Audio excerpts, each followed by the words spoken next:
አንቺን ነገር ያሳሰበው ሰው ካለ እዚህ መጥቶ ማየት ይችላል፣ አንቺን ማለት ነው። ከዛ ውጪ ግን እኔ ልጄን የትም ቦታ ይዘሽብኝ እንድትይዝ አልፈልግም። ሩታ እንዴትም ብታለቅሽ ማለት እኔን አሸውጂኝም። ገባሽ? እኔ ለሩታ አንድ ጥያቄ ማቅረብ እፈልጋለሁ። የዳኒ ጓደኝነት ለምንድን ነው አሁን ላይ የዚህን ያክል አንገብጋቢ ሆኖ ያስፈለገሽ? እኔ ለምንድን ነው ወደ ራስሽ ለመመለስ እማትሞክሪው? በቃ የማይጠቅምሽ ሰው ከህይወትሽ ወጥቷል፣ አለቀ። አንቺን የማይፈልግሽ ሰው ከአንቺና ከልጁ ሌላ ሴትን አስበልጦ የሄደ ሰው ከህይወትሽ ወጥቷል። አሁን ላይ የዳኒ ጓደኝነት ምን ያደርግልሻል? አሁንም ከአብርሃም ጋር ጌም ነው መጫወት የምትፈልጊው? ሌላ ለምን? በቃ ከህይወትሽ አስወጣሻቸው አይደለ? ዳኒንም ሜሪንም። አሁን እነዚህ ሰዎች መልሶ ወደ ህይወትሽ ማስገባቱ ለአንቺ የሚሰጠው ቫልዩ ምንድን ነው? እኔ ከሁሉም ነገር ራስሽን አርቀሽ ልጅሽ ላይ ብቻ ትኩረትሽን አድርጌ ለተወሰነ ያክል ጊዜ ማለት ነው። የዛኔ ነገሮችን የምታስተካክይበት መንገዶች እየተከፈቱ ይመጣሉ። አለበለዚያ ግን ማለት ነው አሁንም ከነዚህ ሰዎች ጋር ድራማዬን እየሰራው ከአብርሃም ጋር እየታገልኩ እቀጥላለሁ ማለት አንቺን ከመጉዳት አንቺን ከመጉዳት የበለጠ ምንም ሊፈይድልሽ የሚችል ነገር እንደሌለ ልታቂ ይገባል። እስከዛሬ ድረስ ውሳኔዎችሽን ተረጋግተሽ መወሰን ስለማትችይ ነው ራስሽን እየጎዳሽ የምትቀጥይው ሁል ጊዜ ማለት ነው። የምሬን ነው የምልሽ። በቃ ለአንቺ የማይሆን ሰው ለአንቺ የማይጠቅም ሰው ከህይወትሽ ወጥቷል፣ አለቀ በቃ። አብርሃም አንቺ ህይወት ውስጥ ቢኖር አንቺን ከመጉዳት አንቺን ከማስለቀስ የዘለለ ተግባር እንደማይፈጽም ትላንትና ላይ በወሰነ ውሳኔ ሁላችንም በደንብ አረጋግጠናል። በቃ እንደዚህ አይነት ሰው ደግሞ በህይወትሽ ላይ ኖረ አልኖረ የሚፈይድልሽ ነገር የለም። በቃ የልጅሽ አባት ሆኖ ይቀጥላል፣ አለቀ። ልጅሽም ነገ ሲያድግ አባቴ ምን አይነት ሰው ነበር የሚለውን ነገር በደንብ መረዳት ይችላል። ምክንያቱም የእናንተ ነገር እያንዳንዱ ነገር ተሰንዶ የተቀመጠ ነገር ስለሆነ ማለት ነው። አባቱ ለሌላ ሴት ብሎ እናቱን ጥሎ እንደሄደ ይረዳል። ምንም ችግር የለውም። በዚህ ነገር አብርሃም የማያፈር የማይሸማቀቅ ከሆነ ችግር የለውም። እሱ ዛሬ ላይ ስሜታዊ ሆኖ የወሰናቸው ውሳኔዎች አሉ። ነገን ያላገናዘቡ ነገ ላይ ምን ሊፈጠር ይችላል የሚለውን ነገር ከግምት ውስጥ ሳያስገባ የወሰናቸው ውሳኔዎች አሉ።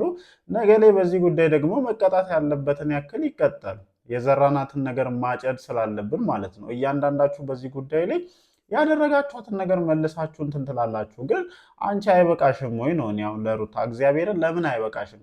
አሁንም ዳኒን ህይወትሽ ውስጥ አስገብተሽ ከአብርሃም ጋር ገበገቦችን እየፈጠርሽ መቀጠል ነው የምትፈለጊው? በዚህ መንገድ ነው ራስሽን እንትን ማለት የምትችው?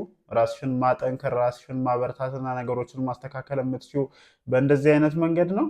ምንም ሌላ ተአምር የለውም። በነገራችን ላይ ዳኒን ጥሎኝ ሄደ ጓደኛዬ ምናምን ብሎ እየዬ ብሎ ለማልቀስ ሌላ ምንም አይነት ምክንያት ሊኖርሽ ይችላል ብዬ አላስብም። የዳኒ ጓደኝነት ዛሬ ላይ ብልጭ ብሎብሽ እስከ ማልቀስ ደረጃ የሚያደርስ ነገር ይኖራል ብዬ እንደኔ አላስብም። በቃ ዳኒን ተጠቅመሽ አብርሃም ላይ ማድረግ የምትፈልጊያቸው ነገሮች ስላሉ ነው።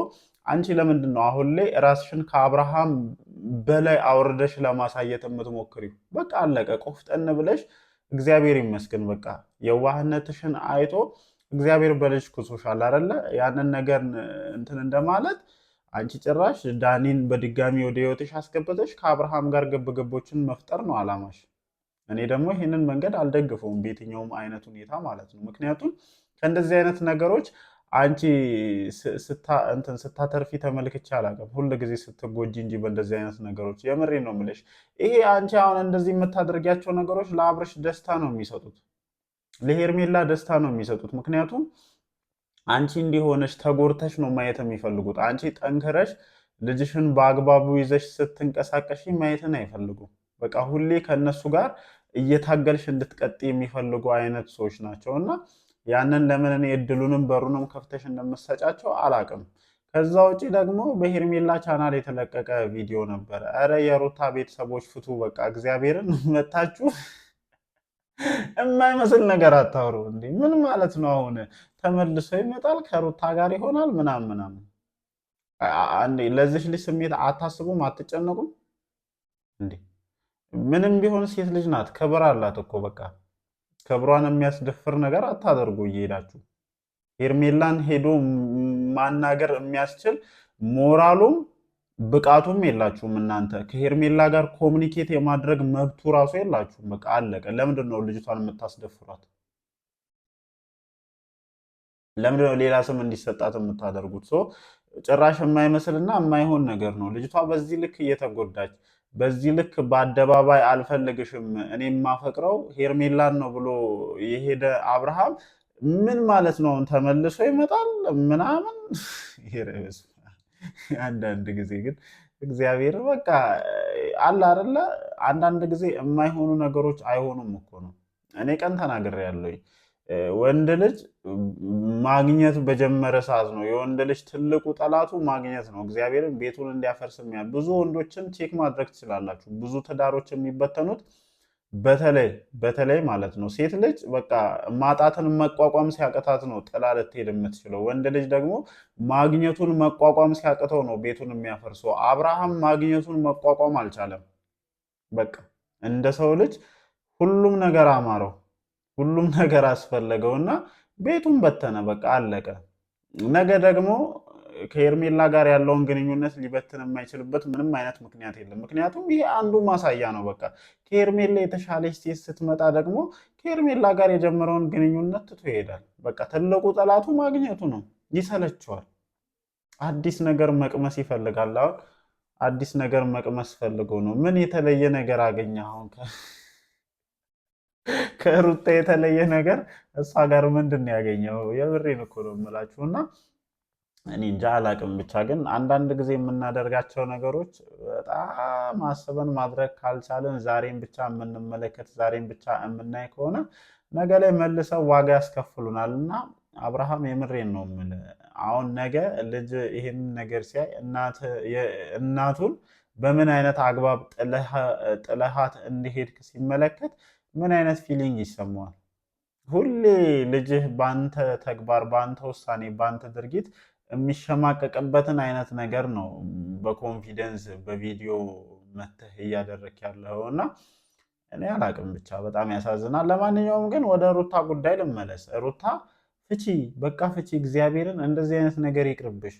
እንደዚህ እልህ ተያይዘሽ የምታደርጊው ነገር በቃ አሁን አያስፈልግ። አሁን ሁሉም ነገር እኮ ጠርቷል። ሁሉም ነገር እውነታውን አሳይቷል። እስከ ዛሬ ድረስ ከአፉ አውጥቶ ያላደረገውን ነገር አድርጎ አሳይቶሻል። በቃ ምርጫውን በስነ ስርዓት ከአፉ አውጥቶ መርጧል።